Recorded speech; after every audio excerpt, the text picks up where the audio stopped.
couple of weeks ago, I had shown an example that was using the reactive approach based on, I think it was Project Reactor, to implement different algorithms for finding the minimum values in an unordered list. And we were using that for one of our flights apps where we were basically trying to find the best price for a given flight request. So you'd say, I want to go from New York to London, and you get back a whole bunch of different flights that corresponded to that flight request.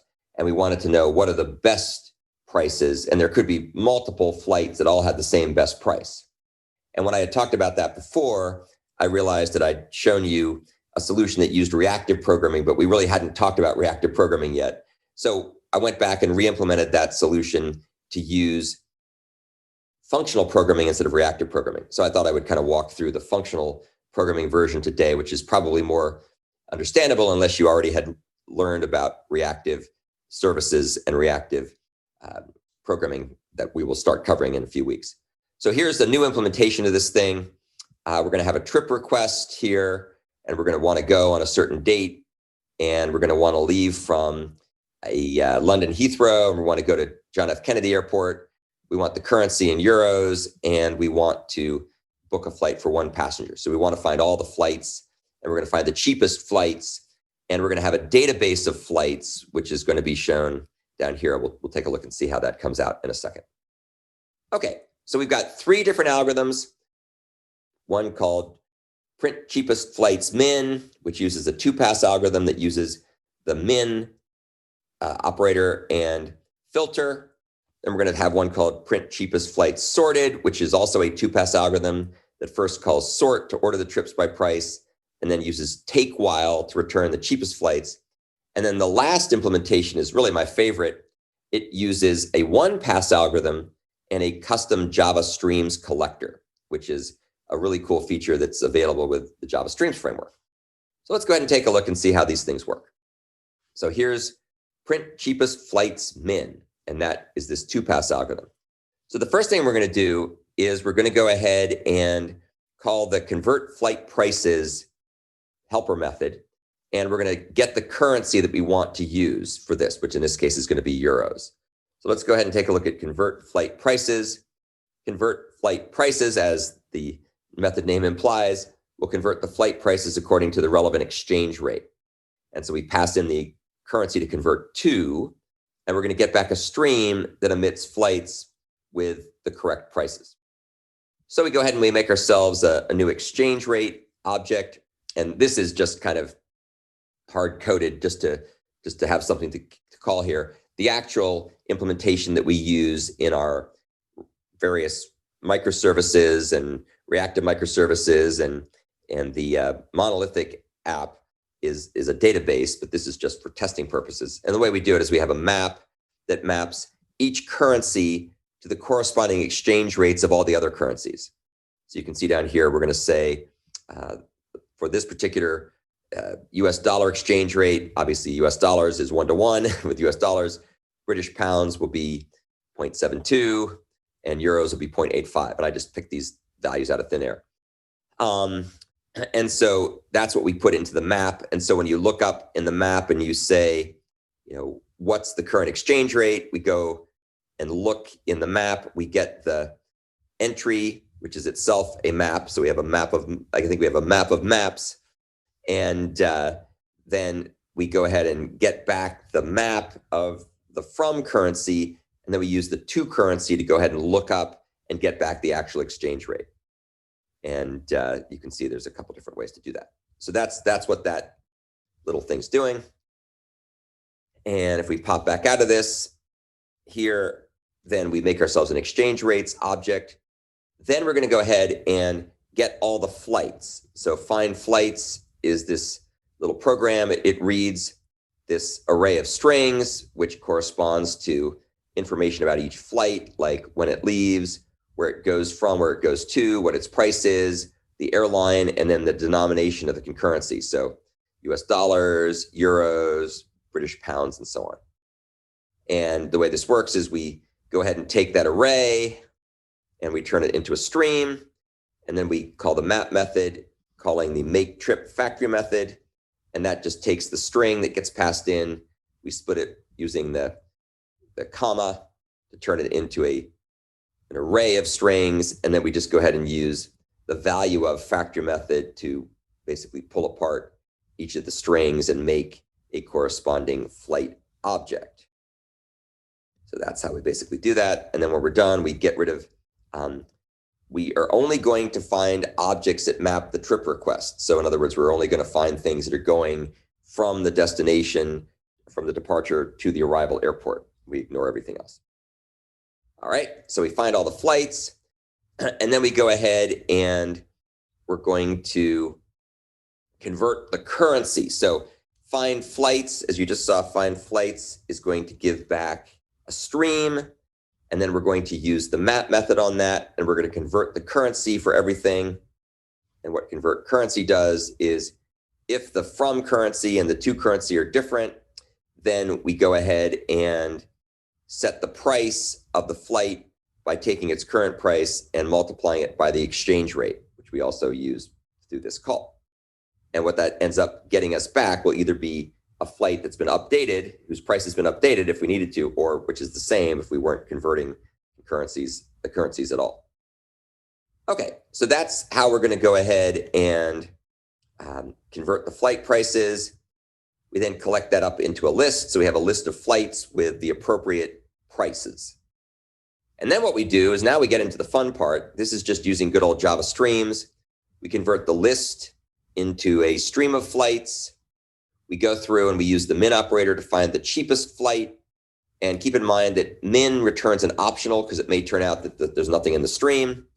So we then go ahead and call the map operator on the optional. And what that does is it says, if there was indeed anything that came out of this from min, let's assume there was, then we go ahead and we take the flight list, which we got up here. We turn it into a stream again. Notice this is the second time we've done this, so it's a two-pass algorithm. And then we basically only filter in or only allow flights that map or match the cheapest price. So we got the cheapest price from min up here, and we end up, when we're all done, with a stream, an optional stream of flights, because there may have been nothing, so it's optional. And if there was something, if it's present, that's what you do with an optional to know if it worked, then we go ahead and print out the cheapest flights. So we just print those out. And if you run the program, it'll print out the results for each thing, and you can find out what the cheapest prices are for each of the different algorithms that are running. So you can see it prints out the results here. Okay, so that's the two-pass algorithm using min. Now let's go ahead and take a look at print cheapest flights sorted.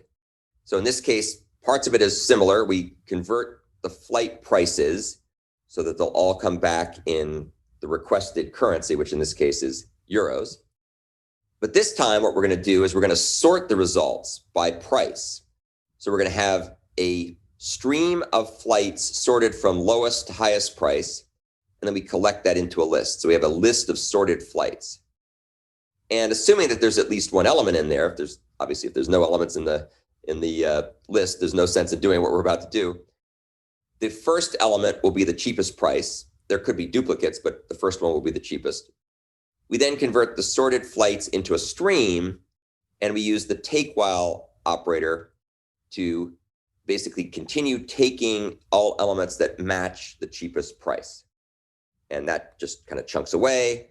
And when we're done, we will end up potentially with a substream that only contains elements that were the cheapest price because the list was sorted.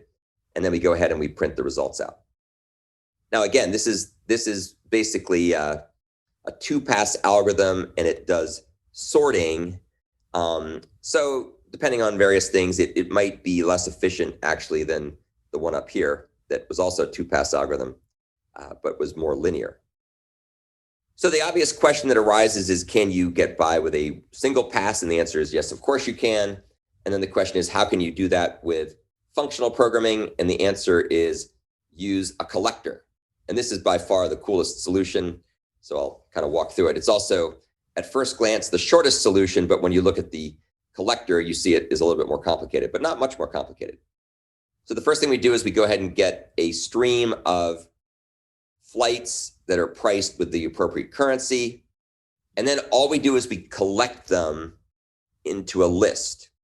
And so we're going to have a list that will only contain the cheapest priced trips. That's all it's going to have. And it's going to do this in a single pass. And it's going to do this by calling the toList method on the cheapest price collector.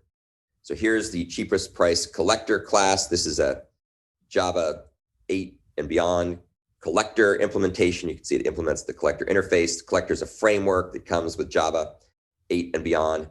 And what we do is we're going to take a stream of flights and we're going to go ahead and accumulate it into a list of flights, and we're going to return a list of flights as the results.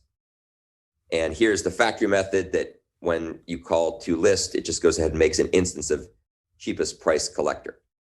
So let's take a look at the various methods that are defined. These are all basically factory methods that are defined by the Java collector framework. You'll notice that we have one local variable called min, or mmin, and that's the minimum value seen thus far by the collector. And this is what's going to allow us to do this in a single pass. So here's the supplier. This is what gets called to create the so-called mutable result container, which is used by the collector. In this case, you can see it's an array list.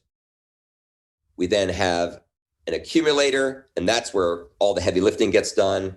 The accumulator takes the list of lowest prices and the current trip response, which is a flight. And if the trip response's price is less than the current min that we're keeping track of, we clear out the collection of lowest prices because we're going to have to give a new collection starting. We add the trip response to the lowest prices because we just found the lowest price. And then we set the mmin field to the current price of the trip response. So that's how we set that. Otherwise, if the price of the trip is equal to the current min, then rather than clearing anything out, we just add it to the lowest prices list. So we'll just keep track of that. And if there's anything that's lower, we'll blow away the old list and then start a new list. And of course, if the current price is greater than the min, then we just ignore it because it is not of interest to us. So you can see that this basically runs in linear time. If we were doing this in a parallel stream, we would have to have a combiner. We're not doing that, but we have to provide one anyway, just for gluing all the framework together. So this just takes one list and appends it to another. And then the finisher method in this case is a no-op because we are returning the mutable result container that's been accumulated up here as we're adding things to the lowest prices field. And then we set some characteristics to indicate we use identity finish, so we don't care about the finisher, and we're unordered as well. So assuming that you know Java streams, this implementation is really pretty swanky and it's very efficient. It's more efficient than the other two because you only make a single pass to the data. If you don't know Java streams, you're probably hopelessly befuddled as to what you just heard me talk about. But the good news is it's not too hard to understand Java streams and Java stream collectors, the collector framework. And so it's actually a very, very cool solution.